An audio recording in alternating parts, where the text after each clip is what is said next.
haciendo. Bien, entonces la sesión anterior la terminamos cuando hablábamos acerca de la importancia de estos eventos que se llaman solsticios y equinoccios en el calendario que llevaban los pueblos primitivos, especialmente en la etapa neolítica, que es cuando ya la organización social es diferente, el pensamiento del ser humano de esa época también es diferente, es más avanzado. Y eso pues permite que se pueda avanzar pues en muchas vías.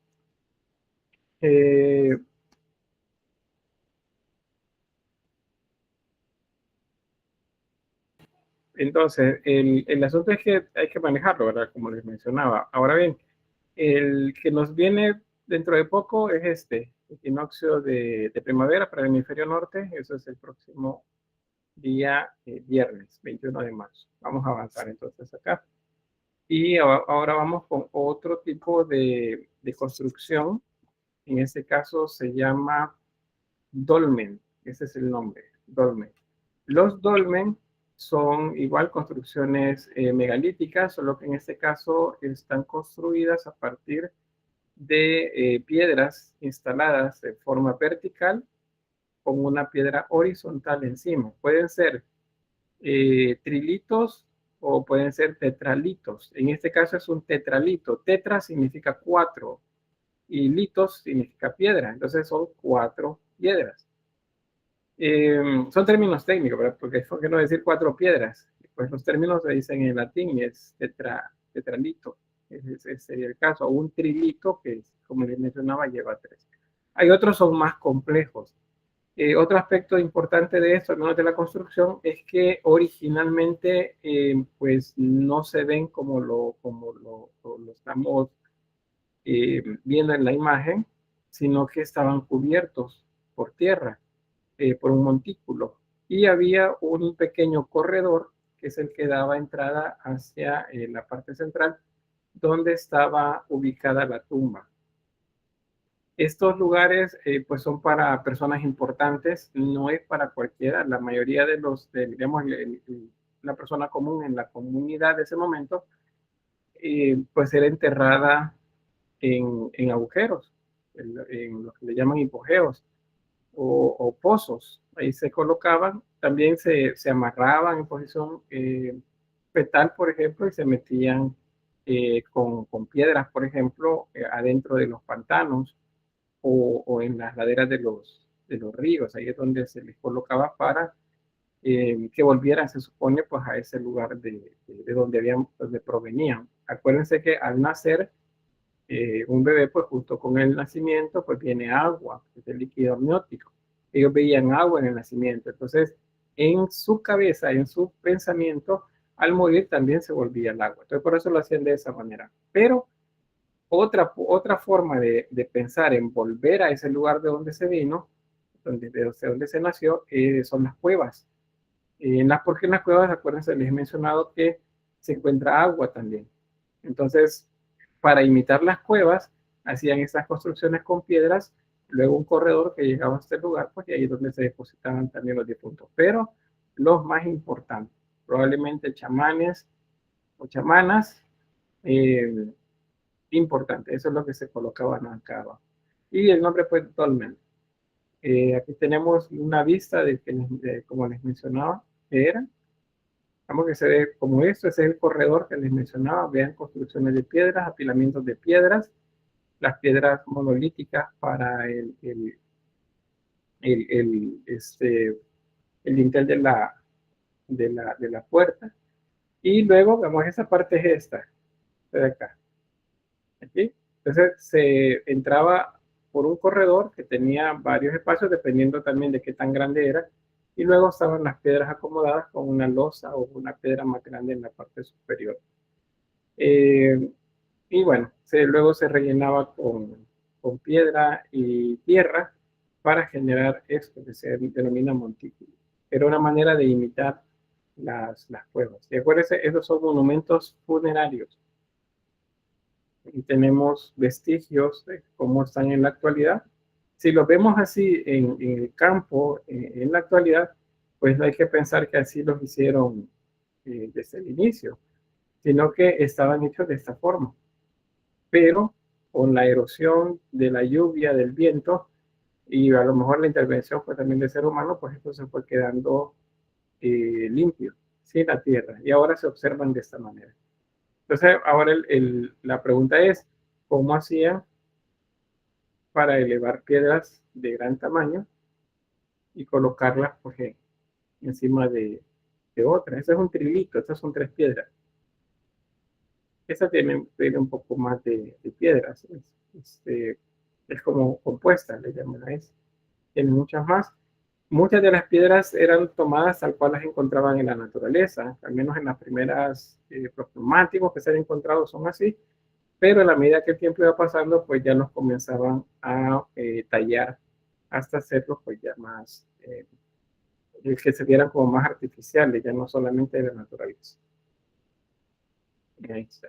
Entonces, ¿cómo se hacían? Pues aquí tenemos un diagrama que nos muestra cómo se elevaban las piedras.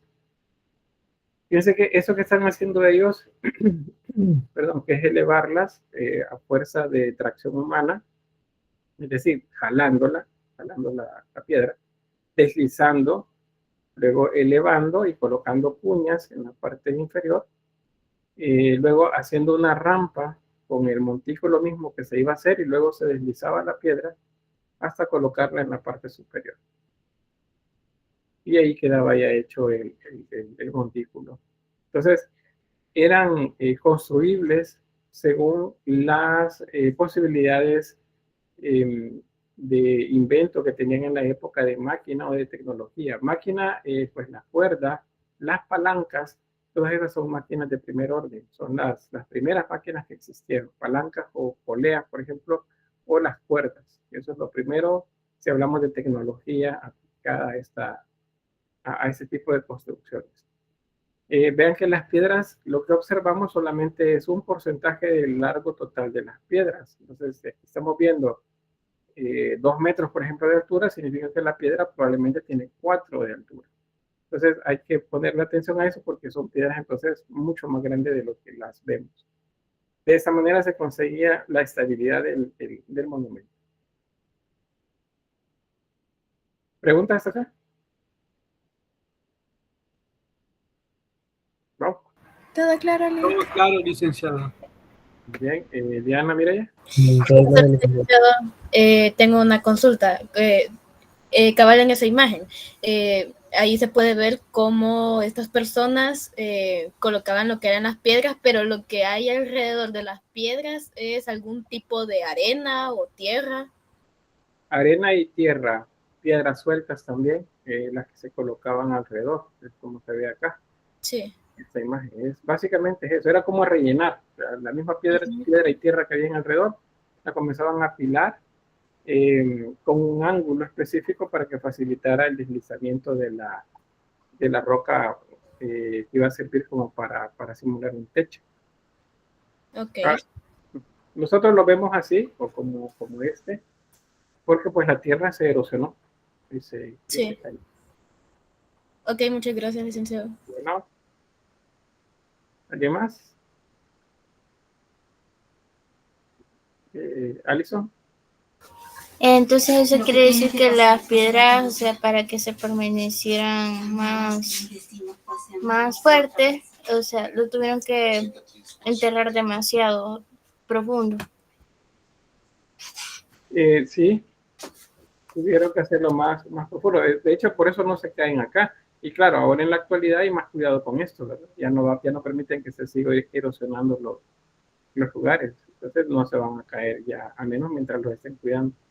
Pero sí es importante pues el saber pues, que no es solamente lo que vemos, sino que hay segmentos que están enterrados. Bien, ¿alguien más? ¿No? Bueno, vamos a ver otro más. Esta es una taula. Las taulas, pues esos son conjuntos de 2 piedras, a veces son 3, también trilitos, como se le llama. Eso, por ejemplo, es un trilito. Bueno, ellos tienen uno más pequeño acá, como para puña, pero la mayoría son como estos, solamente son 2. Estos son altares, más bien. O sea, son como marcadores de altares dentro de conjuntos más grandes. puede que cerca exista un observatorio, y un observatorio me refiero a Menhires o a Cromlech. Ya vamos a ver un Cromlech. Puede que estén dentro del Cromlech o puede que estén afuera de él. Y sirven también, como les decía, como marcadores, aparte de altares. Las dos funciones las tienen. Estas son entonces taulas. Y este es un Cromlech. El término genérico es Cromlech. El más famoso de todos es este que se llama Stonehenge. Ese está en el Reino Unido, en la región sur de Inglaterra. ¿Se acuerdan los alineamientos que veíamos? Pues de esos alineamientos se han encontrado también en Inglaterra y en Francia. Y en Francia se han encontrado también de estos, aunque no tan grandes. Eso significa que la cultura que los produjo pues estaba comunicada. Para esa época, en unos 10.000 años, 15.000 años atrás en el tiempo, bueno, entre 8.000 y 15.000 años atrás en el tiempo, esa zona de Europa no tenía tanto mar. Las zonas eran como más transitables porque había segmentos de tierra bastante, ¿cómo sería? Como la parte esa del océano no era tan profundo, es a lo que me refiero. Entonces había zonas en las que se podía caminar. Entonces las culturas iban de la zona de Inglaterra hasta la de Francia mucho más fácil, igual hacia Noruega. Toda esa zona no tenía tanto océano como ahora. ¿Por qué tiene ahora más? Porque el deshielo, cuando terminó la glaciación, hizo que el nivel del mar subiera. Entonces se inundó más esas zonas donde antes servían para caminar. Por eso es que hay como similitud en las zonas en donde se hacían esto. Igual los dolmen son bastante, ¿cómo se dice? Están bastante presentes en esa región. Ahora bien, ¿qué es un cromlech? Este es un calendario, básicamente. Y no significa que cada una de estas piedras es un mes, como lo vemos nosotros en la actualidad, no. Simplemente marca, como les decía, solsticios y equinoccios. Eso es lo que marca. El solsticio de invierno, por ejemplo, en el norte se marca a través de la piedra altar, que es la que está acá al centro, y esta parte del trilito de esta zona. Y está ahí con otro que está más lejos por allá en el campo. Este círculo que ven acá alrededor, como si fuese un canal, esto es porque había también otro círculo alrededor de madera, de troncos de madera. Pues, ¿cómo se sabe si la madera se desintegró? Pues porque hay todavía vestigios de la madera, digamos, partículas, y hay agujeros y la sangre que está alrededor. Entonces nos dice que había una construcción en madera alrededor. Marcela Alejandra tiene el micrófono encendido, no sé si quiere decir algo.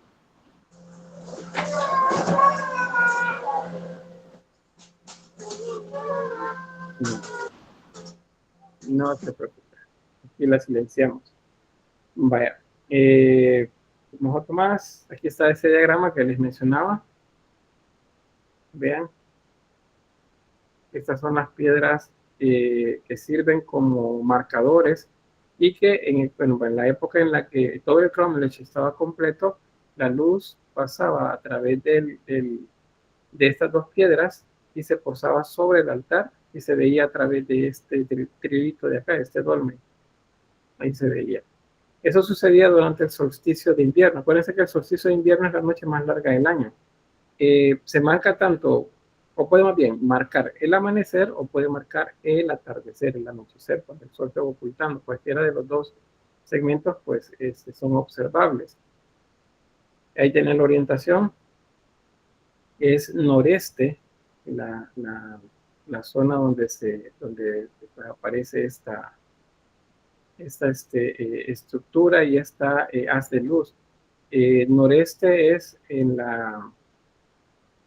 vemos para nosotros es como si estamos en la universidad, es como si estuviéramos viendo en dirección hacia la parte alta del volcán de Jansalvor, ese es noreste.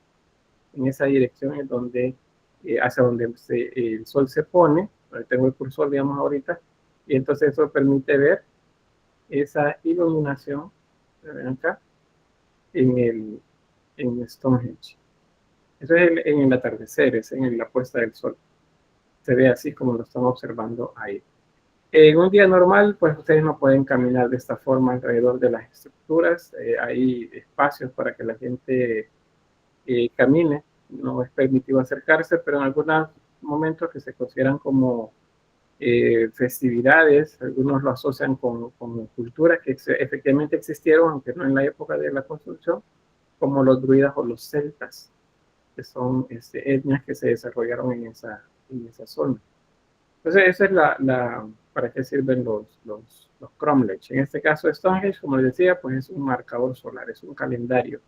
Y esto sucede el solsticio de invierno al ocaso, o sea, cuando el sol se va a ocultar. Ahí podemos ver eso. No sé si hay alguna pregunta. Diana Mireya. Licenciado, yo quería preguntarle, desde antes que he estado viendo una palabra que se repite continuamente según las diapositivas, y era la palabra de megalítico. ¿A qué se refiere? Mega significa grande y litos significa piedra. Entonces, cuando decimos megalítico, son piedras grandes. Eso significa. O sea, es la manera técnica de decir las cosas, porque digamos, son piedras grandes. No, hay que decirlo con elegancia. Entonces decimos megalítica, megalitos. Eso es. Ah, ok, muchas gracias. ¿No? Wendy. Sí, no sé si podría repetir qué es lo que marcan los cromlech. Bueno, son calendarios solares todos. Pero específicamente el de Stonehenge, así se llama, Stonehenge, marca el atardecer del día del solsticio de invierno. Entonces, ese día el sol se pone en una posición con respecto a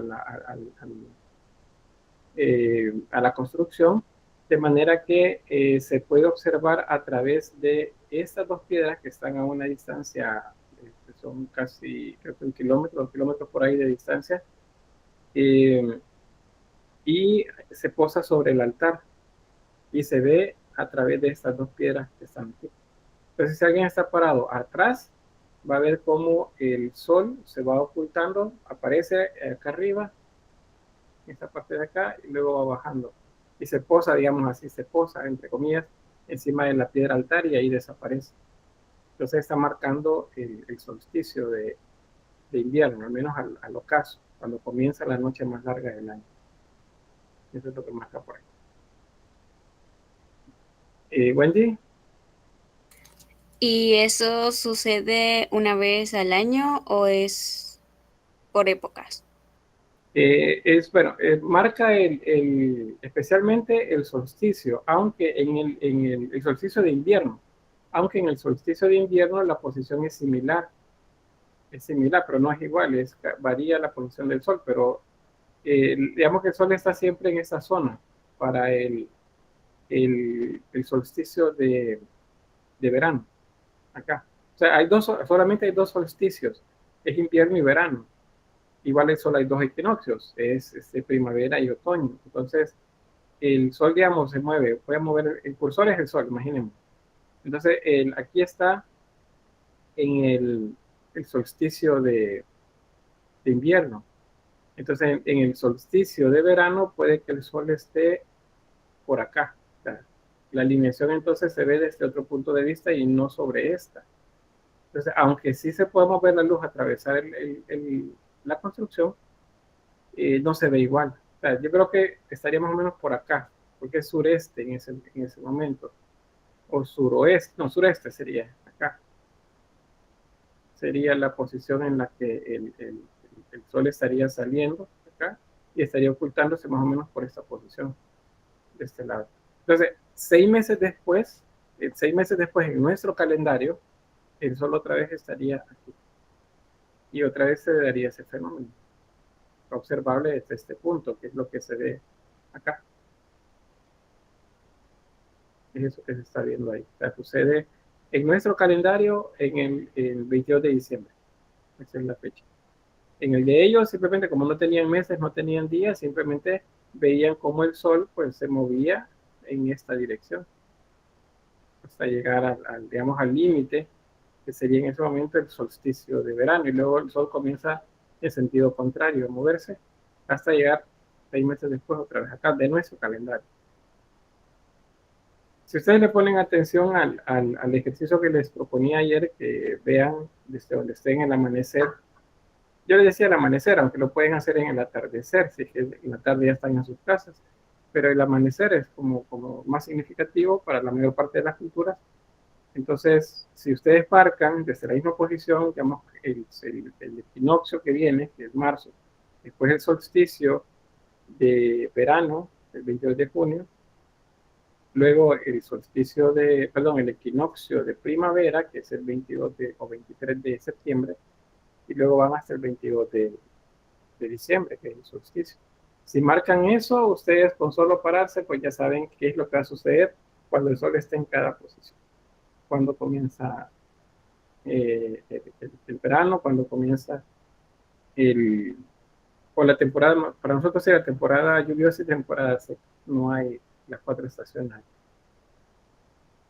Bien, no sé si estamos bien con eso. ¿O alguien más tiene alguna pregunta o comentario? Bien, este Stonehenge es como bien significativo para muchas culturas, pues salen muchas películas asociado especialmente con cuestiones extraordinarias, algunas de esas fuera de nuestro planeta. Y una de las razones es porque no hay nada que nos diga cómo se construyó o para qué se construyó esto. No hay nada. Sabemos que coincide con un evento solar. Entonces podemos decir que digamos, comprobamos que es un calendario en ese punto. Pero no hay más información acerca de eso. Dígame, Alison. Y cuando pasaban unos eclipses solares, ¿qué hacían ellos con esas piedras? Deberían haber hecho algo. Depende, No sé. sí, pero depende de la época del año en la que se hacía, pero normalmente los eclipses se asociaban con eventos solares, con lucha entre fuerzas poderosas. Ya para esta época, como todo se busca una explicación extraordinaria, entonces se pensaban que eran a veces monstruos que estaban devorándose el sol o que estaban peleando el sol contra otro astro. Eso es lo que se pensaba. Y probablemente, digamos, iban a esos lugares para hacer observación los sacerdotes o los chamanes, y el resto de personas, pues, si les decían, miren, ese día tienen que ir ahí y tienen que gritar y tienen que apedrear la luna o el sol para que se acabe el eclipse, pues la gente iba y lo hacía. Pero los que manejaban la información, ellos sí entendían de mejor manera qué es lo que pasaba con los eclipses. Vi que alguien levantó la mano, perdón, no dije. Dígame. No, bueno, alguien lo subió abajo. Bueno. Ahora bien, entonces, ¿cómo pudieron haber hecho eso? Gigantes. Habían gigantes y ellos las movieron. Bueno, fíjense que de hecho la cantera, el lugar de donde sacaron estas piedras no está cerca, está o alrededor de 40 kilómetros de distancia. Eso es bastante, 40 kilómetros es bastante. ¿Cómo mover una piedra de ese tamaño? Vean el tamaño a la par de las personas. ¿Cómo mover una de esas piedras? Y en la actualidad necesitaríamos grúas o vehículos pesados para poder mover una sola de esas. ¿Cómo hacían para moverla? Entonces, eso es lo que despierta esas cuestiones de misterio y explicaciones extraordinarias que, pues, son eso, explicaciones extraordinarias nada más, porque, pues, ya les había mostrado a ustedes algo acerca de la construcción. ¿Alguien recuerda qué era?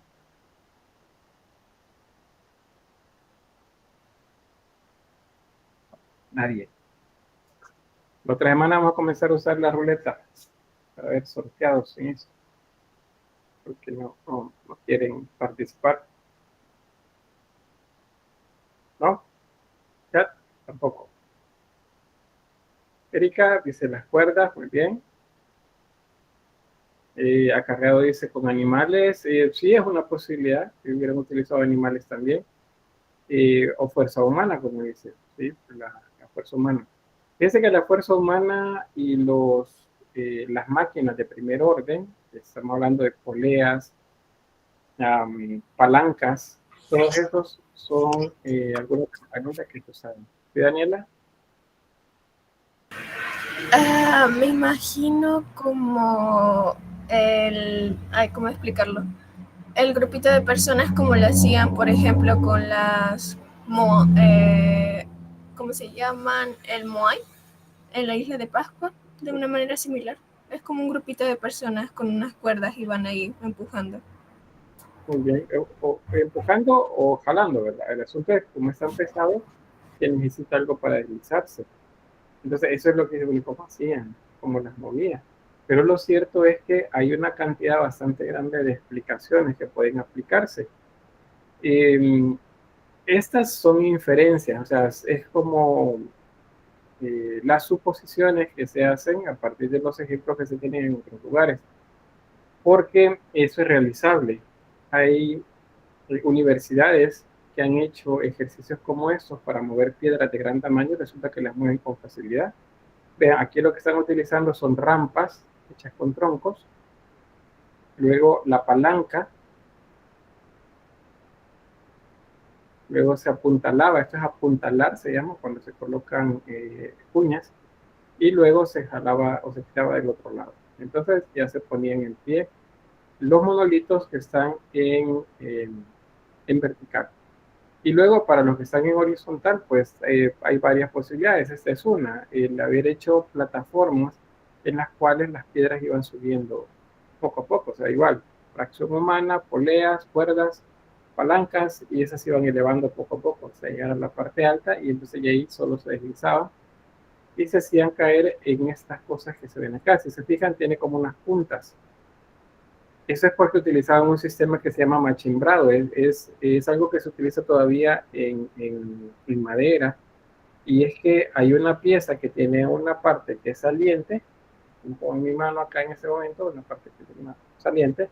Y la otra pieza tiene un espacio cóncavo, es decir, un agujero. Entonces, cuando la pieza llega, encaja y ya no se mueve. Ahí queda atrapada, digamos. Entonces ya no se puede mover. Eso es lo que le ha dado bastante estabilidad a las piedras que aún se mantienen en pie en el lugar. Aquí hay más ejemplos. El traslado, vean, en este caso es sobre troncos. Sí, muchas personas, tracción humana, y luego troncos que se iban colocando para que las piedras se fueran deslizando. Luego rampas, agujeros, apalancamiento, y luego las piedras pues se insertaban de manera vertical. Y luego otra vez rampas y pues se subía la pieza superior, la que había en la parte alta de la construcción. Entonces todo esto es algo realizable, no es imposible. Dice Carlos, ¿tendrán algo de similitud con las ruinas de Machu Picchu en Perú? Dice, ¿cómo habrán hecho para subir todas esas rocas? Pues también otra de las cosas que son como parecen incomprensibles, más bien no es que no se pueden hacer, pero son incomprensibles para nosotros, que estamos acostumbrados a ver maquinarias que ocupan para mover rocas grandes, pero ellos, pues, con sistemas similares a estos, seguramente podían igual levantar piedras. Dígame, Diana Mireya. Estaba viendo la imagen que está presentando y mi pregunta sería, ¿estas serían las primeras ideas acerca de lo que son las catapultas?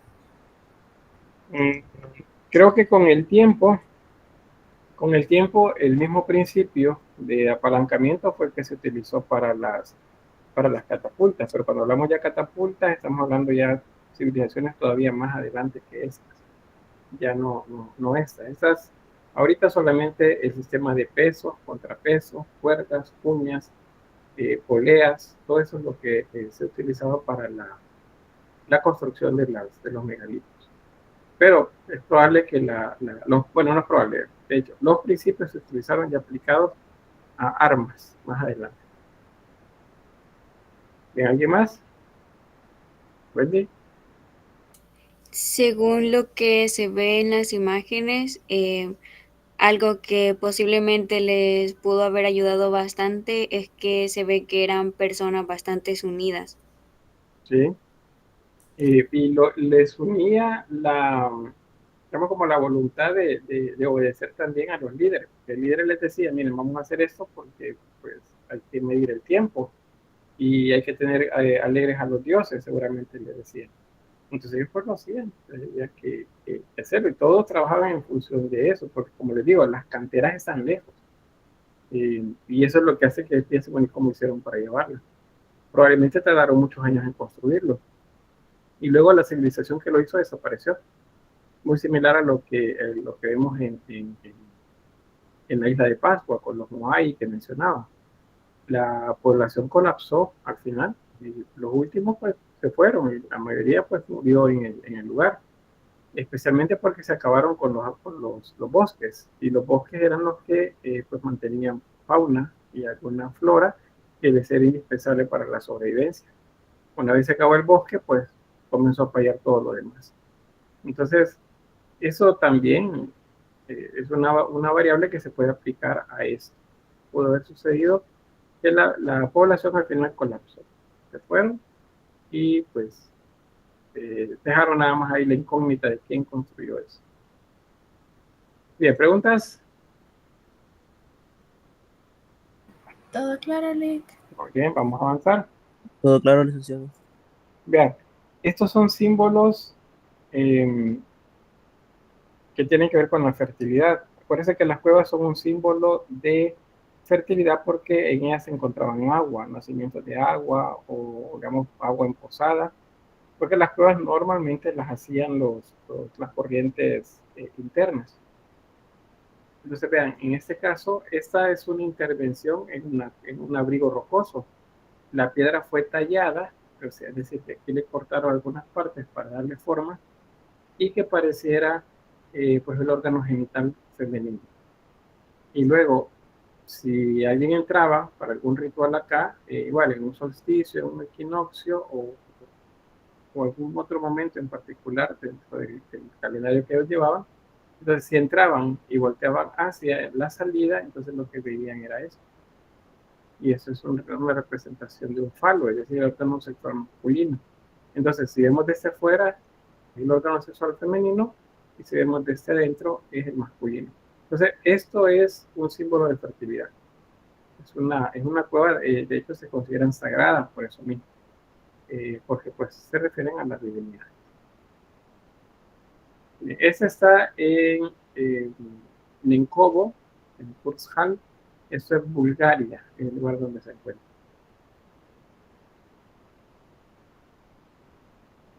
Empezamos. Escultura. Bueno, en la escultura del periodo paleolítico, antes de hablar de esta que nos corresponde en este momento, veíamos la aplicación de técnicas como el grabado, el relieve y la escultura de bulto redondo, que es la tridimensional, para representar pues diversos elementos de la naturaleza. En el caso de la figura humana solo se representaba la figura femenina, la llamada diosa madre. En esta época también existían la confección de figuras femeninas que tuvieran atributos como por ejemplo embarazadas o las formas de animales también, y estas eran representaciones que se piensa eran de la diosa madre. Eso de la diosa madre es algo que viene desde el paleolítico, ¿se acuerdan? Pues la idea de que la divinidad es femenina, no masculina, la diosa madre. Entonces hay muchos objetos de esa época que remiten a eso.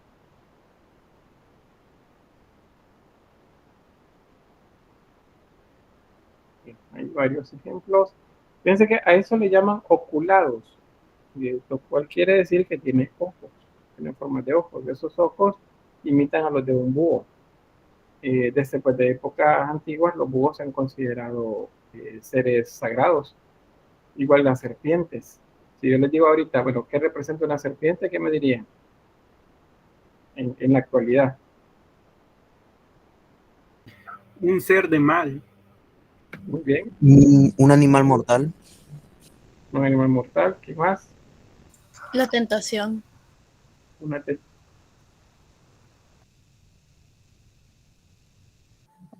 Podría ser la maldad. Ajá. Algo así. ¿Qué más le viene a la mente al observar esos animales?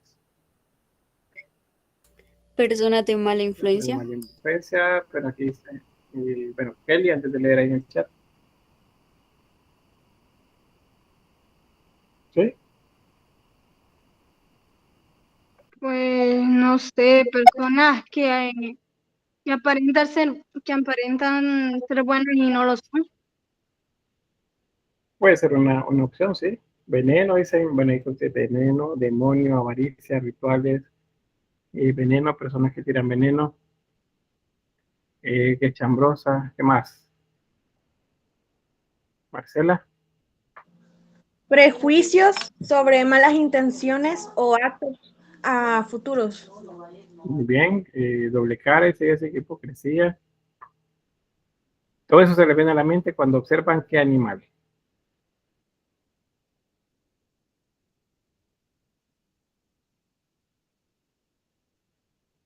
Ajá. Una culebra, una serpiente.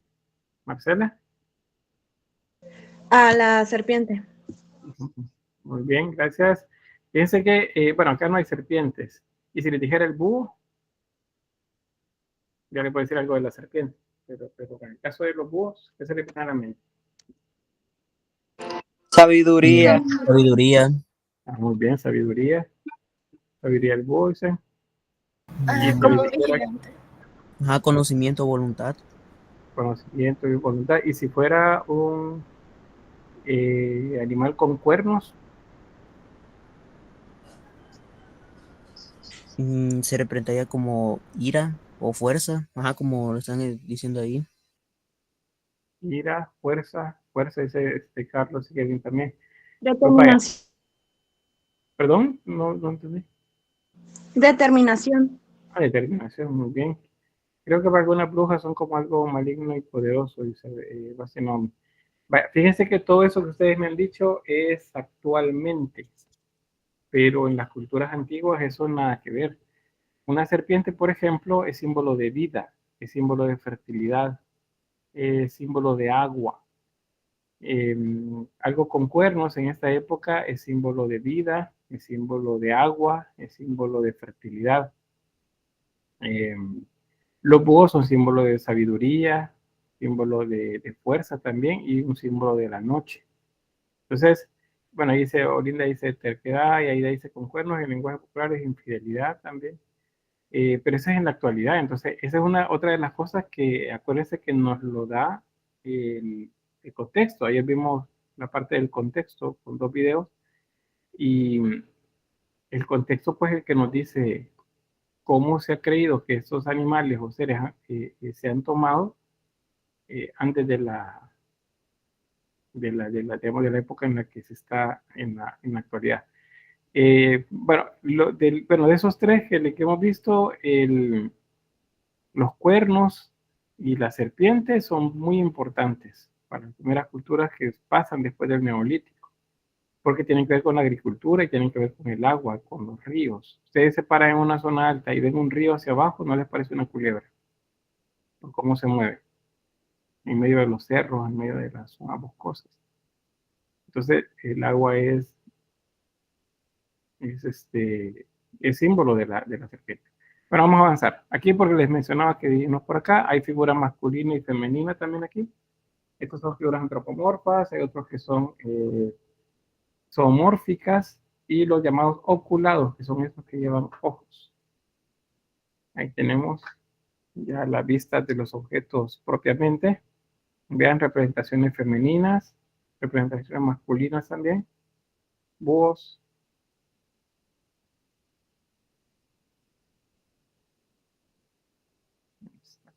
Depende de qué río, dice Javier. Bueno, ¿por qué Javier? Depende de qué río.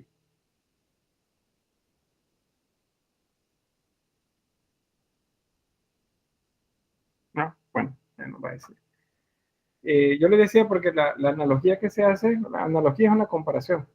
Cuando subían las zonas altas, lo que veían abajo es cómo el río se movía. De hecho, poéticamente, en la actualidad nosotros decimos el río serpentea en medio del bosque, que parece que es una serpiente. En francés dice, hoy las representaciones femeninas son más delgadas. Sí, porque se van estilizando, aunque todavía encontramos figurillas que son más como exageradas en cuanto a los caracteres femeninos, porque siguen siendo parte de la idea de la fertilidad. Vean esa. Dos tienen por ahí. Esta otra que está las caderas bien anchas, pues todavía se siguen haciendo.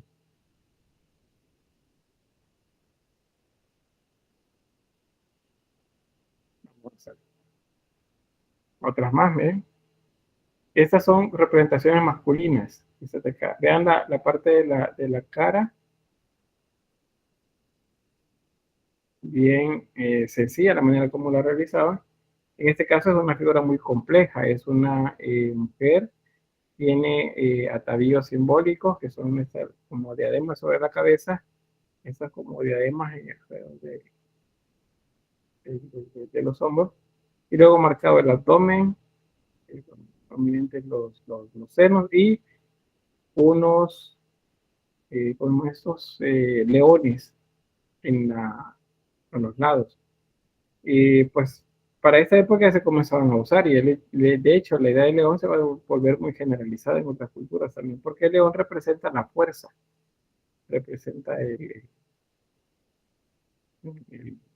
elemento ritual también alrededor de la figura. Y estas son masculinas.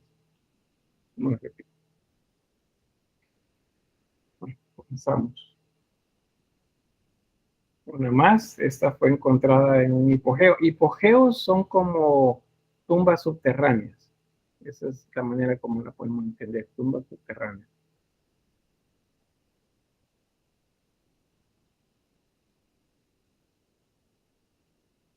Bien, ¿preguntas o comentarios? No, bueno, solo una cuestión. Fíjense que con la diapositiva anterior, cuando ya las figuras se comienzan a alargar, como eso que ven acá, esta no tiene cabeza, de hecho.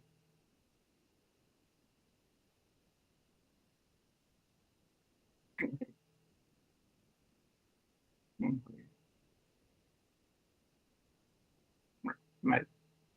Si no hay nadie, alguna pregunta o comentario sobre la escultura, pasamos a la pintura. ¿No? ¿No hay? Todo bien, Liz. Todo claro, Liz.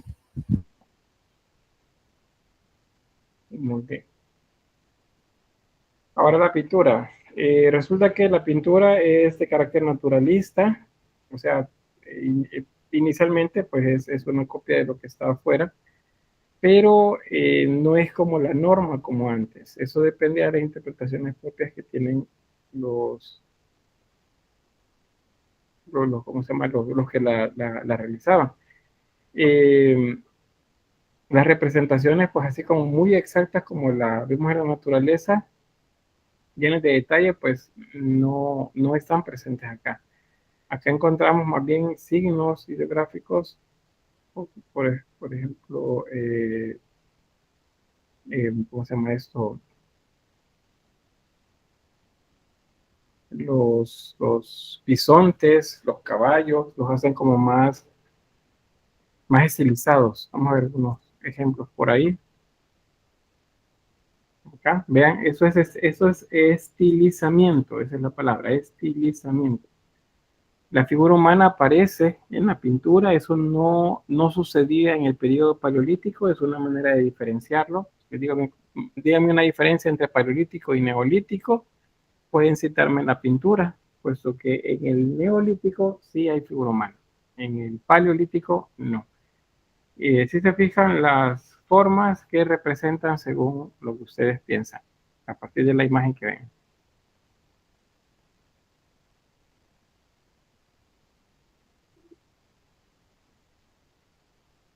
Nada. Bueno, Daniela. Que son figuras masculinas y creo que solo hay una femenina. En los diferentes estilos, no sé si de cabello o pueden ser tocados. Igual hay como 3 figuras más grandes, lo cual no sé si puede llegar a una jerarquización, algo así. Jerarquización. Muy bien, fíjense que esa observación es interesante porque se fijan, hay uno pequeño, este otro es diferente, vean, tiene senos y estos también son diferentes. sí son más grandes, efectivamente. Dígame, Alison. Eso estaba observando que en la cuarta persona, en el cuarto dibujo aparecen dos círculos, lo que hace pensar que es una mujer. Y en el cuerpo pequeño parece ser un niño. Muy bien, gracias. Pero fíjense, aquí les pongo un problema. Pues, si esta es una figura femenina, porque le vemos senos acá, ¿qué es eso que está entre las piernas? ¿Será pues la marca de genitales o será algo más? Pero una familia, dice Carlos, pero ahí dice personas, hombres, mujeres y niños. No aparecen colas tampoco, no aparecen colas. Entonces, ¿qué es lo que probablemente eran? Pues, bueno, Wendy. Podrían ser como la vestimenta que usaban antes, parece que se llaman taparrabos o algo así. Pues una posibilidad, igual.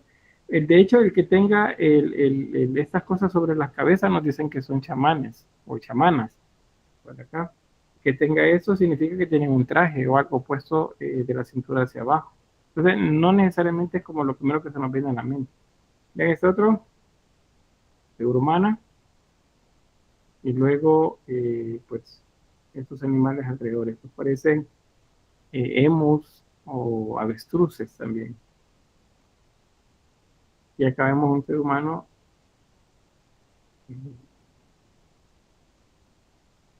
Aquí. Estos son como venados y estas son como avestruces que van corriendo. Otra cosa, con el neolítico aparece la idea de las narraciones. Si se acuerdan, les había mencionado que en el paleolítico no hay narraciones, solamente son descripciones visuales de objetos que veían en la naturaleza o de animales. Pero acá se vuelven estilizadas. Sencilla. Aparece también la monocromía. No los pintan. Digamos que si hubieran hecho en el paleolítico, pues aquí tuvieran otros tipos de pintura. También otro asunto. En la mayoría del paleolítico casi son mamíferos, en general los que hacen. Pero en el neolítico hay tanto mamíferos como también aves.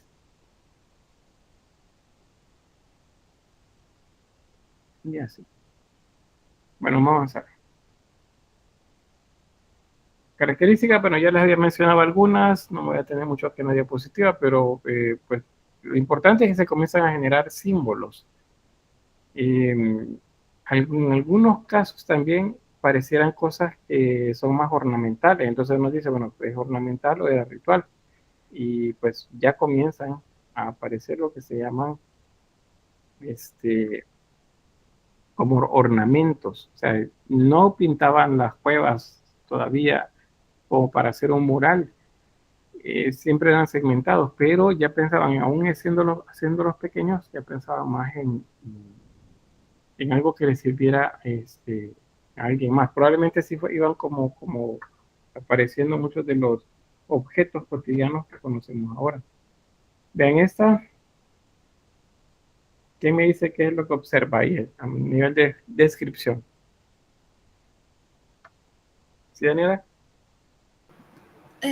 Una manada, no sé, podrían ser caballos o no sé, renos.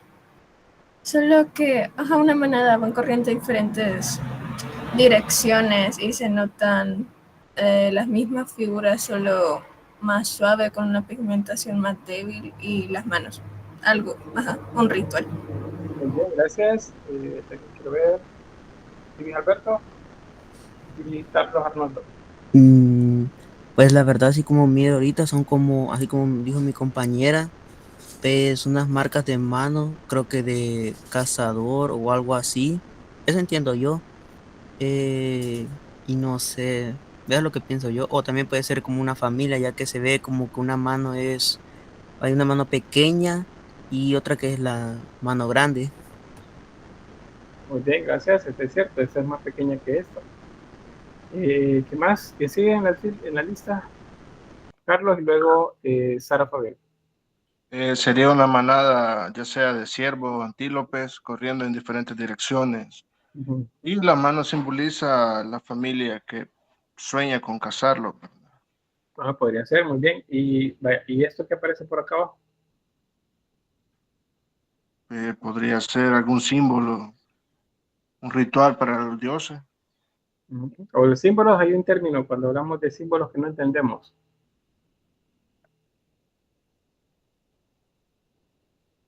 ¿Quién lo apuntó? ¿Quién lo apuntó? Bueno, vamos a ver, Sara.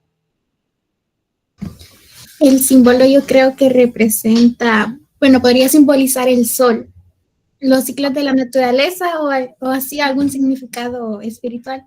Y en sí la imagen muestra una posible creencia, digamos así, cultural, con diferentes actividades espirituales o cotidianas. Yo creo que eso lo ocupaban para narrar. Muy bien, gracias. Y bueno, aquí en el chat dice, yo interpreto que van animales corriendo y las manos como deteniéndolos. Pareciera que son cazadores. Muy bien. Y Javier dice un gato o un perro chiquito. Bueno, lo que estamos viendo en general es que estamos diciendo que son rituales. Acuérdense que en general, ahora digamos un 90%, estos son rituales. No es decoración todavía, 100%, pero decimos ya comienzan a aparecer algunos signos de que hay elementos decorativos. Y luego, bueno, si es un ritual, entonces esto no solamente está contando ¿cómo se llama esto? Una manada de ciervos, por ejemplo, eh, que está pasando, sino que están diciendo pues que lo quieren atrapar. Normalmente la forma de las manos se interpreta como un signo de querer hacer lo suyo, o sea, de tomarlo, o sea, agarrarlo, efectivamente, como dicen ahí. Eh, las manos pequeñas lo que nos dice es que estos son individuos diferentes, o sea, no las hizo la misma persona. Es probable que se hicieran en momentos diferentes. Y mencionaban acerca de los tonos claros y otros tonos oscuros. Fíjense que ahí pues todavía no se interpreta esto eh, como una perspectiva. Es decir, que los que están atrás están más lejos, los que se ven más suaves, y los que están en tonos más fuertes están más adelante. Eso no, todavía no existe. Es muy probable que los bisontes que están atrás ya estaban ahí cuando pintaron los que estaban en sí. Es muy probable que ya estaban ahí. Acuérdense que estos lugares, pues, luego de haber sido habitáculos durante temporadas, luego se convierten en lugares sagrados. Entonces, ya no viven durante momentos o épocas en las cuevas, sino que, pues, ahora se han convertido en como si fueran santuarios y hacen efectivamente rituales en ese lugar. Ha cambiado digamos, el uso que tenía.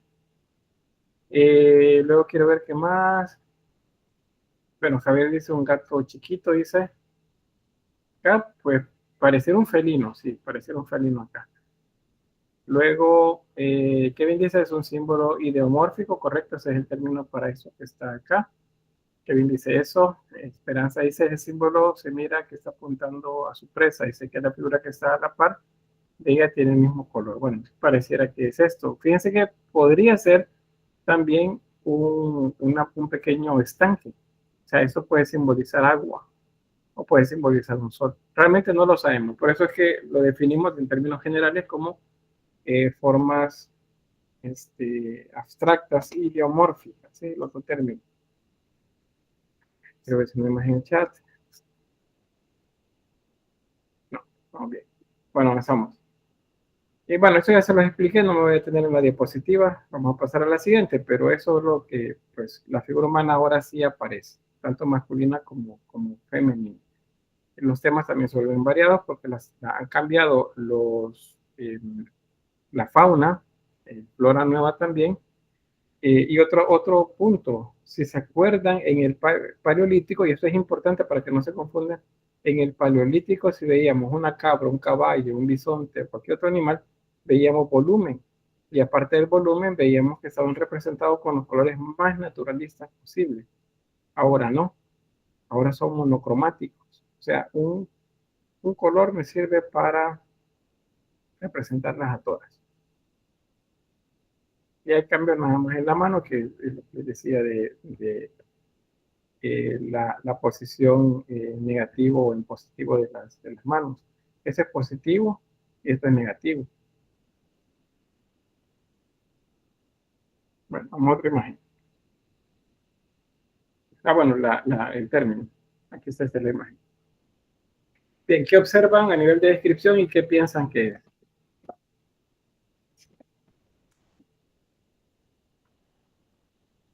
¿Sí, Carlos? Algún ritual y en el cual están venerando, ¿cómo le explico? El ritual consiste en sacrificar al animal. Podría ser, ¿verdad? Porque el animal está en la parte inferior, en medio de este grupo. ¿Alguien más? ¿Sara? Representa una escena ritual o ceremonial. Muy bien, escenas rituales o ceremoniales. Génesis. ¿Algún sacrificio con referente al animal? Podría ser sacrificio. Muy bien. ¿Alguien más? ¿Alguien más? Vemos Javier y luego Alison.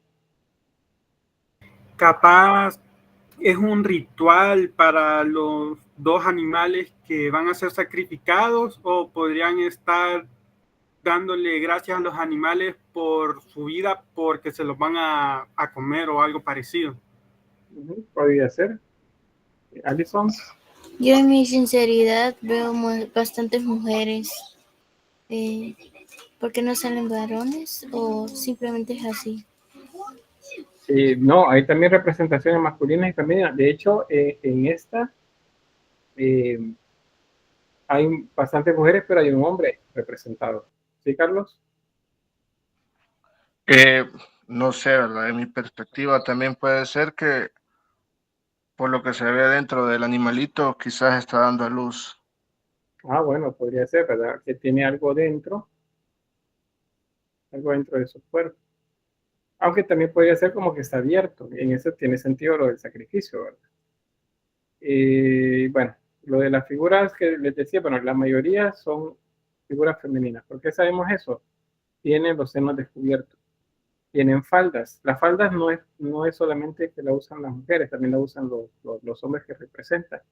Pero cuando se habla de un ritual, cualquier cosa que lleve puesto la figura humana se considera un atavío ritual, chamánico podría ser. De hecho, si se fijan, las cabezas todas son iguales. Eso nos dice entonces que probablemente tenían un tocado, como un sombrero sobre la cabeza. Vamos a ver aquí en el chat, dice... creo que Linda dice, parece ser mayoría mujeres, si son la mayoría mujeres, parecen mujeres que están danzando, ese otro también, parece una danza, y si una danza es un ritual definitivamente, porque no bailaban por divertirse. Las danzas tienen que ver con rituales. También puede ser alguna narración de alguna historia. Sí, el ritual, básicamente lo que están relatando es el ritual. Fíjense que cuando se observan estas imágenes y entonces se recurre al apoyo de antropólogos, por ejemplo, para conocer sobre, digamos, similitudes con culturas actuales, de rituales, pues se habla de rituales de iniciación, los que tienen que ver con el que ingresa, por ejemplo, en el caso de los hombres, a convertirse en cazadores, en guerreros o en guardianes también.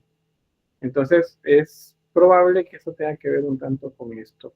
En África hay rituales en los que las mujeres son las que los organizan y los hombres son los que, digamos, llegan a cierta edad y se consideran ya como adultos, entonces pasan por un ritual con ellas, que tiene que ver con danzas, que tienen que ver con actividades que hagan en las que ellos tienen que demostrar porque tienen fuerza, por ejemplo, y ya pueden entonces ser considerados cazadores. Entonces, hay analogías que se pueden hacer entre eso que vemos actualmente y lo que observamos en imágenes como esta.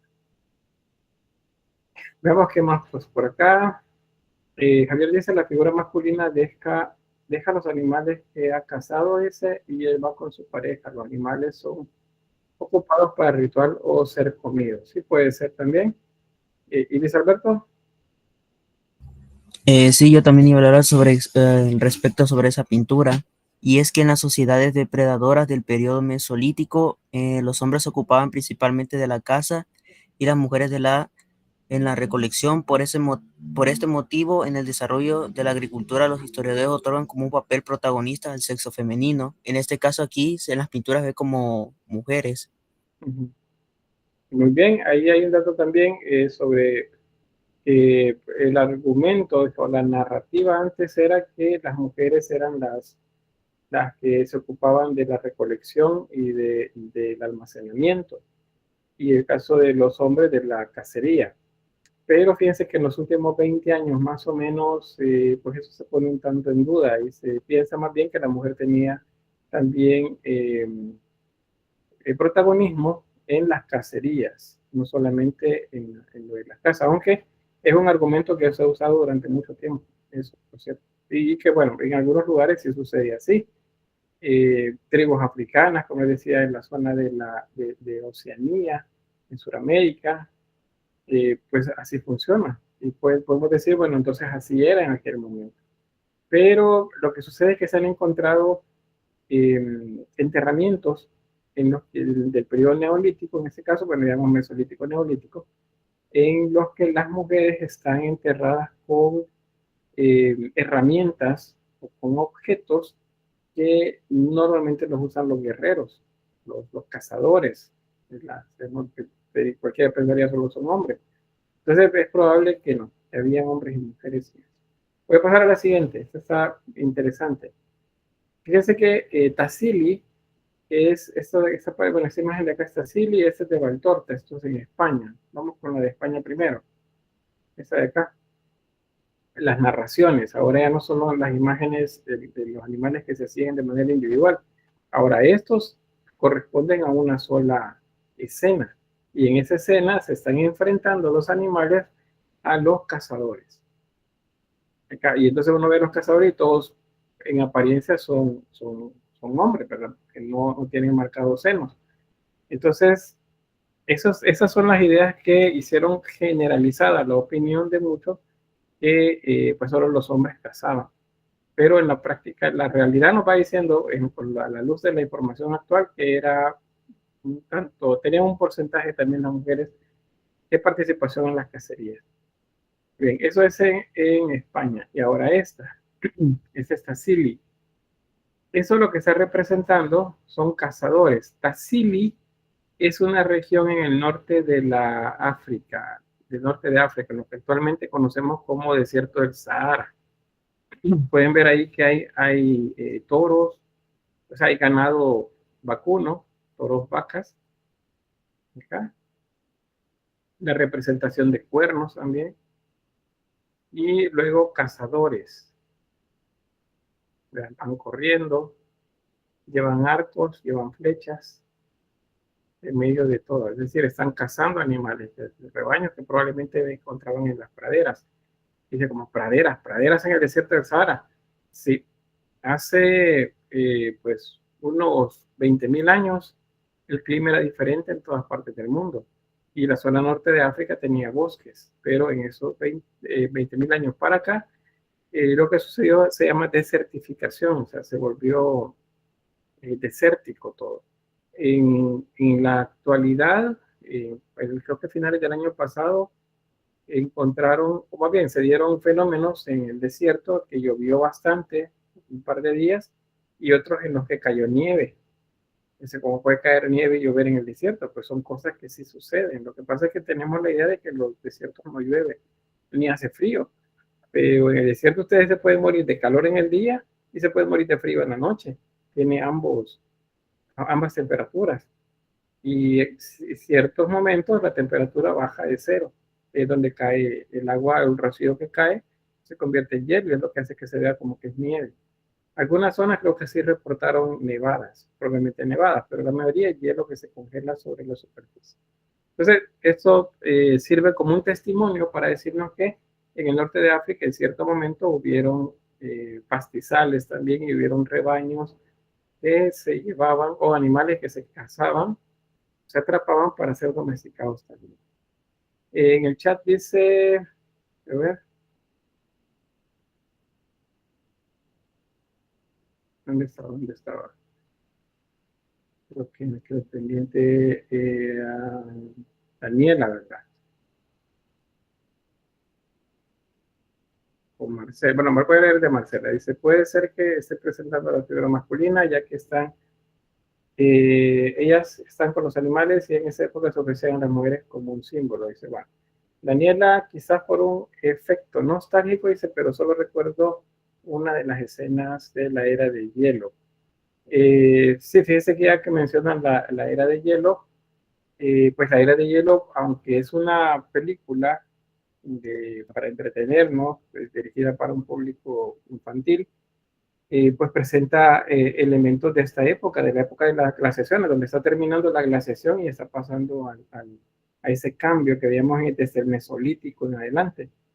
Si ustedes recuerdan la película 1, lo que sucede es que el niño pues pierde a su madre, la madre muere, el padre lo pierde de vista, y resulta que luego la mamá le entrega el paquetito a los animales. Y luego los animales se encargan de buscar a su manada y buscar al papá. Pero ¿qué está haciendo el papá en ese momento? ¿Y hacia dónde van ellos? Pues ellos van en ese momento buscando una zona donde no haya tanto frío. O sea, están migrando, están yéndose porque ha comenzado un deshielo y está cambiando el clima. Entonces, eso es lo que representa la primera película. La segunda creo, la 2 creo que es, también presenta otro punto, pero eso lo vamos a ver un poquito más adelante. Pero por ahí salen chispazos así, fíjense, de historia mezclados en esas películas que son más bien para entretener. Bueno, no sé si alguien más. ¿No? Bueno, miren, Tassili, otra vez, el norte de África, o sea, zona desértica actualmente, vean. ¿Se imaginan ustedes esa cantidad de animales, un rebaño de esos, que están siendo pastoreados? Estos no están siendo cazados, estos están siendo pastoreados. O sea, se están llevando porque los llevaban a pastar seguramente y luego los regresaban al lugar donde los cuidaban. Toda esa zona estaba entrando en esa época en un proceso de desertificación, o sea, habían pastos todavía en el lugar. Daniela. Lo que estoy notando es que ya tienen como un cuidado de la línea. No es solo encima, ya nota como una idea de perspectiva. Sí, eso, aunque perspectiva como tal no existe la perspectiva en el arte de esta época, ni lo va a ver hasta allá por la Edad Media, pero hay algo que ellos realizan para poder simbolizar la lejanía. Se llama yuxtaposición, esa es la palabra. Y estas imágenes que ven acá están yuxtapuestas. Todas están yuxtapuestas, de manera que parezca que unas están atrás de las otras. Pero si se fijan, hay unas grandes que están ahí al final y unas pequeñas que están adelante. O sea, la perspectiva está inversa. Eso significa que la perspectiva simplemente no la conocían. Hacían las imágenes, pero no sabían exactamente de perspectiva. Pero sí logran ver pues, la variedad, por ejemplo, de diseños en el pelaje de los animales. Entonces, por ahí. Otros más. Estos son tanto de Tassili como de la zona de Europa. Estos son danzantes. Vienen como instrumentos en las manos, no son instrumentos de guerra ni de cacería, sino que son instrumentos que probablemente golpeaban para producir como percusión. También porque están ataviados con trajes o pintados su cuerpo. ¿Por qué decimos eso? ¿Por qué lo podemos afirmar? Porque en los pueblos africanos de la actualidad, cuando hay algún tipo de ritual, ellos se pintan el cuerpo también. Se marcan el cuerpo. Entonces ahí es donde se hacen las inferencias que hacen los historiadores y pues mezclan las cosas para darnos una explicación. La otra imagen, esto representa a una mujer que está haciendo la recolección de la miel. Esto es un árbol, esas tres líneas que ven acá es un árbol, o puede ser también la ladera de una montaña, porque también en esos lugares llegan los enjambres de abeja y hacen una colmena y bueno, ahí producen la miel. Dice como un agujero donde está sacando la miel, aquí es el recipiente para guardarla, y esto que está alrededor son abejas. ¿No parecen abejas? Pues simbolizan abejas. No parecen, pero simbolizan. Es parte del testimonio, pues, de las actividades que realizaba. Otra más. Las manos, como ya veían. Pues hay zonas de abrigos rocosos, algunas cuevas también, en las que están llenas de manos. Cuando los científicos han hecho la recolección de muestras para luego valorar la edad probable de que fueron hechas, resulta que fueron hechas en épocas distantes, en algunos casos cientos de años de diferencia. Eso lo que nos dice es que esto se ha usado para eso durante mucho tiempo, como manera de rituales en los que se dejaba constancia del individuo, de la persona que a lo mejor llegaba a la mayoría para ellos como de edad en la que tenían que dejar pues ya la marca y por lo tanto estaban como autorizados o ya bendecidos, por decirlo así, para dedicarse pues a labores de los adultos.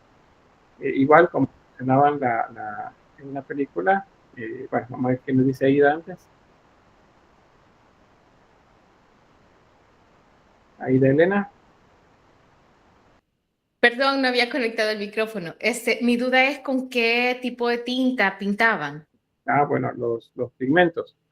Pues son óxidos minerales, la mayoría, aunque hay también pigmentos de origen vegetal, la mayoría son óxidos minerales. Eso significa que encontraban, por ejemplo, en las laderas de las montañas, tierra de color, entonces la agarraban, la preparaban, que eso era como molerla un poco más, hacerla más fina, y luego la mezclaban con un aglutinante. El aglutinante podría ser grasa animal, sangre en algunos casos, o savia de algunas plantas.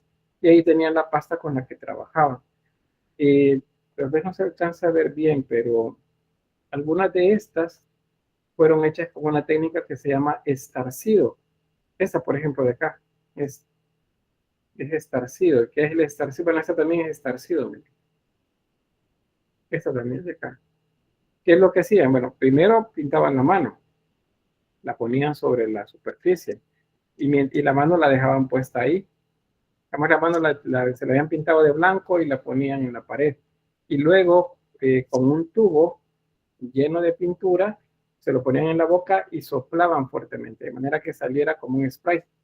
Y con eso ya quedaban la marca alrededor, que sean puras o blancas. Eso se les dice que también están en positivo y en negativo. Las blancas se dice que están en negativo y las rojas están en positivo. Eso tomando en cuenta que los negativos de película, no sé si han visto alguno de ustedes, pues el negativo es oscuro y el positivo es claro. Entonces así. Acá en nuestro país hay algunas de estas, no, claro, no son tantas como las que vemos acá, pero sí hay manos por ahí marcadas en la que se llama la Cueva del Espíritu Santo, la Gruta del Espíritu Santo en Morazán. Y más hacia el norte de Morazán, ya en territorio hondureño, está la llamada Cueva del Gigante, en la región de Marcala.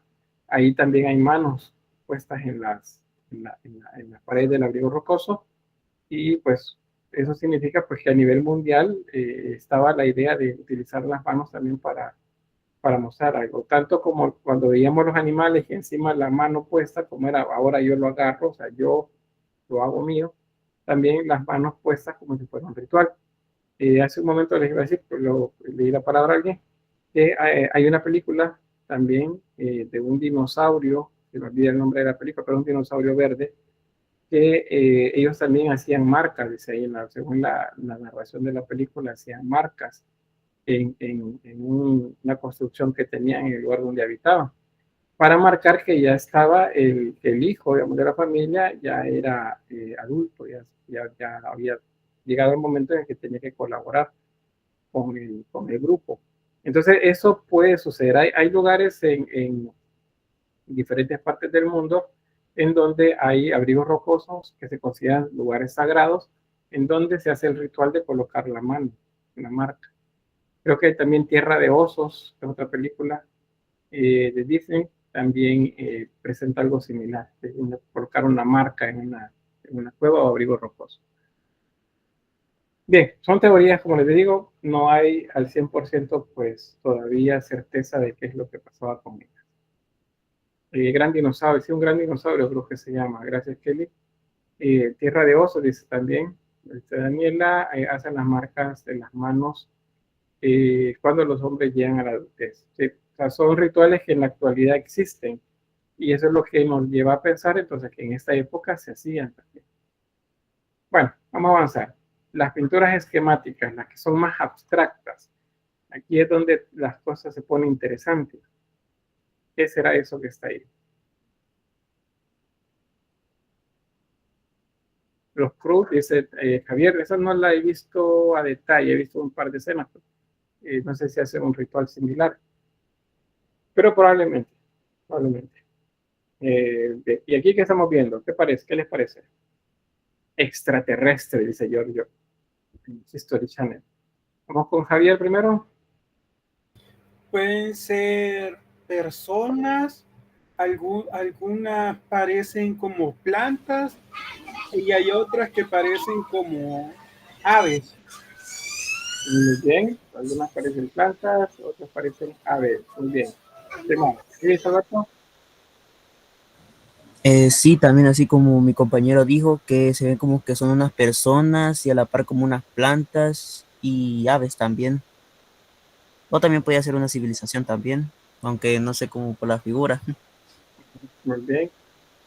Vamos a ver, Josué, luego Wendy. Sí, pues para mí yo creería que son estructuras. Como construcciones. Sí, sí podría decirse construcciones. Muy bien, gracias. Wendy. Según lo que yo veo, también podría ser, como decían mis compañeros, plantas, pero en específico el maíz, no sé. Bueno, en esas zonas no había maíz como tal. Pero, digamos, pueden ser plantas, pueden ser representaciones de plantas. Aida y luego tengo Carlos Arnoldo. Gracias, Lick. Yo lo que interpreto es que son personas, bueno, los que tienen más figura humana son personas que tienen un tipo de protección en su cabeza, o probablemente es la cabeza de ellos, y que van a la par de algún animal como un perro. O sea, porque se ve la figura humana, yo así la veo, la figura humana como con otra figura que tiene 4 patas. Entonces, pareciera que es como tu animal de compañía o con el que les ayuda a hacer algún tipo de caza y algún tipo de plantas. Muy bien, gracias. Carlos, y luego leo el chat. ¿Serán algunos árboles de pino? Podrían ser, eso de acá. Muy bien, en el chat me dicen, como en los árboles, dice Alison, Andrea dice, parecen las rocas funerarias que nos presentó al principio, los dolmens, parecían, digamos, dolmens, eso de acá, por la losa plana en la parte superior. Jensi dice, las personas que estaban encargadas del cultivo, dice, de la recolección. Muy bien. Javier, capaz una planta, dice, ya extinta, también parecen insectos. Muy bien, por ahí van las ideas. Y tengo otro más de cerca. Fíjense que como son formas que llevan abstracción, o sea, no es lo que vieron, sino lo que interpretaron de lo que estaban viendo. Entonces, por eso es que difieren un poco de la realidad, entonces no las entendemos tan fácilmente. Estas, por ejemplo, que la cabeza sea alargada, lo que significa que tiene algo sobre la cabeza, tiene un tipo de cofia o de sombrero ritual. Y luego, vean, que tenga 3 pies no significa que son 3 pies, ¿verdad? Sino que significa que tiene un taparrabo. Eso. Y esta figura de acá, hay una interpretación que hacen los arqueólogos y antropólogos también por la posición que tiene, que es una mujer dando a luz. Están las piernas abiertas y este, digamos, es el canal, como como cueva, digamos. Acuérdense que en la simbología la cueva es un símbolo del nacimiento, ¿verdad? Porque hay agua, pues se considera femenino, tiene un valor femenino. Entonces, por eso la forma que tiene acá. Y aquí hay otras. Pero esta dice, bueno, pero esta mira tiene como que son cabezas diferentes.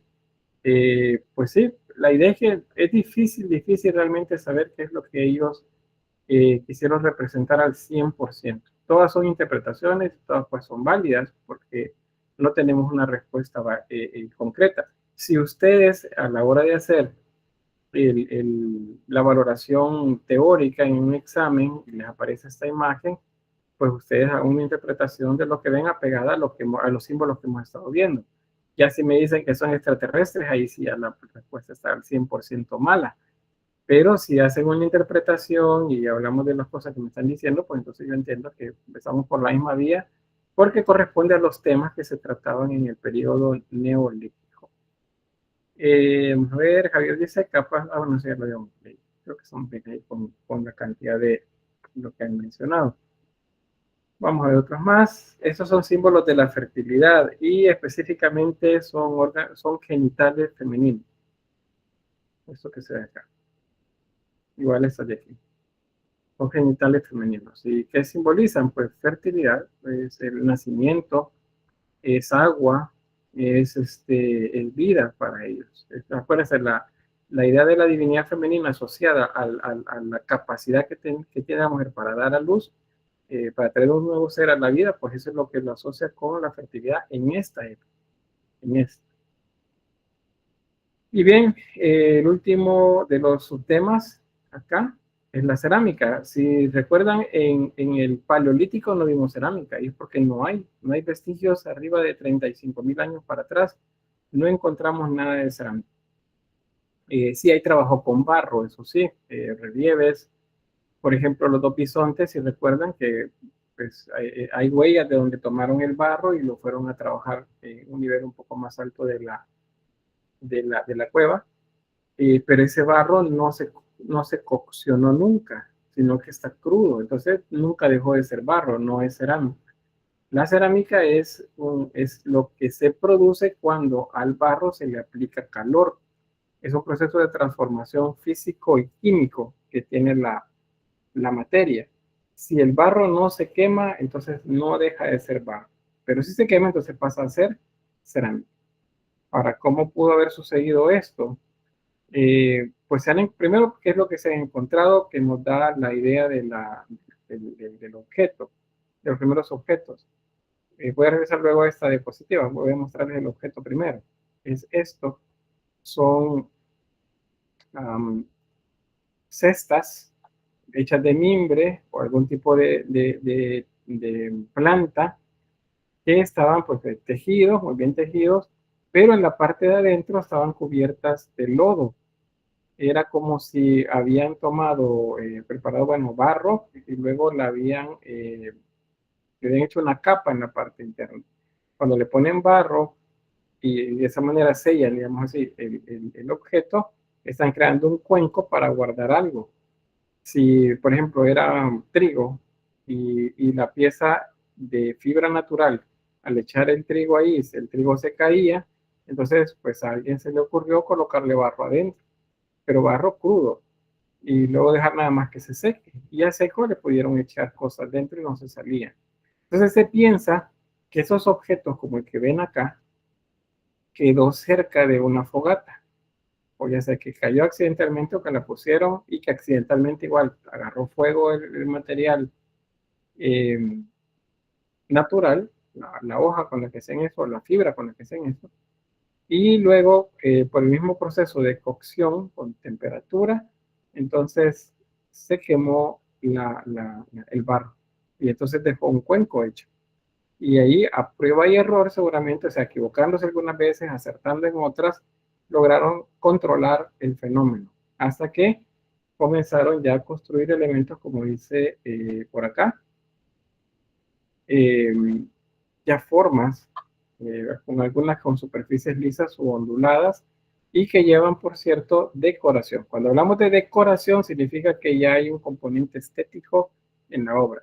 Y ese componente estético es parte del neolítico, no del paleolítico. El paleolítico o piedra antigua no existe eso, porque en la mente del ser humano no existe la proyección, ni existe todavía eso que llamamos gusto acerca de las cosas. Entonces sí aparece en el neolítico, ese es el tema que estamos acá. Ahí tenemos primero un diagrama que muestra el trabajo.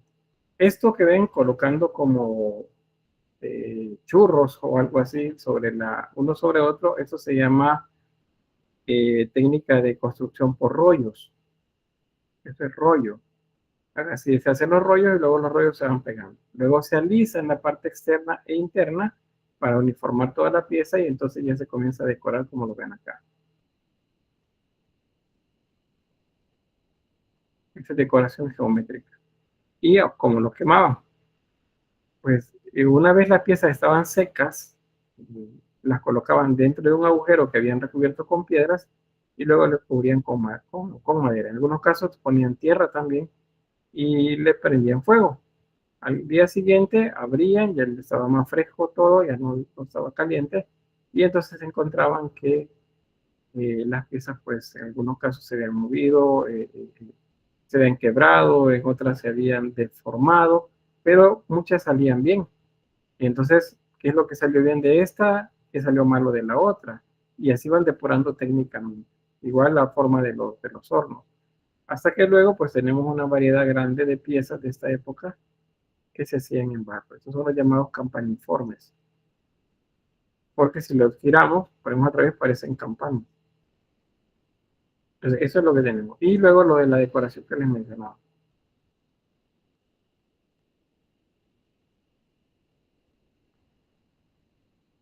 Hasta esta imagen, vamos a ver por acá otros ejemplos más. Vean lo de los elementos geométricos zigzagueantes que les mencionaba. Eso no tiene ninguna utilidad. O sea, prácticamente no es un lenguaje tampoco. Entonces, por eso es que se consideran estéticos. Bien, seguimos. Estos son como cabezas de figuras. Y hasta ahí creo que llegamos. Hay una más, la mujer de Pasartic.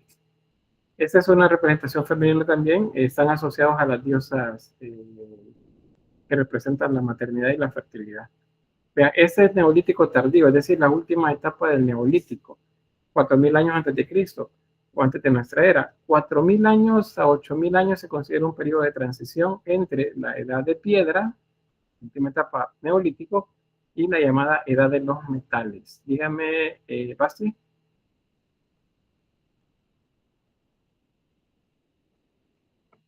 Se me la activé por accidente ahí. Ah, bueno, está bien. Veamos en el chat, Javier dice, para movilizar el agua. Sí, también me imagino los cuencos que veíamos, ¿verdad? Para almacenaje también, todo eso le sirvió el descubrir la cerámica. Y bien, llegamos hasta ahí entonces con el tema. ¿Alguna pregunta? Ahí finalizaríamos el llamado neolítico. Voy a tener acá la grabación para que tal vez así está temprano el archivo y poderlo subir al aula.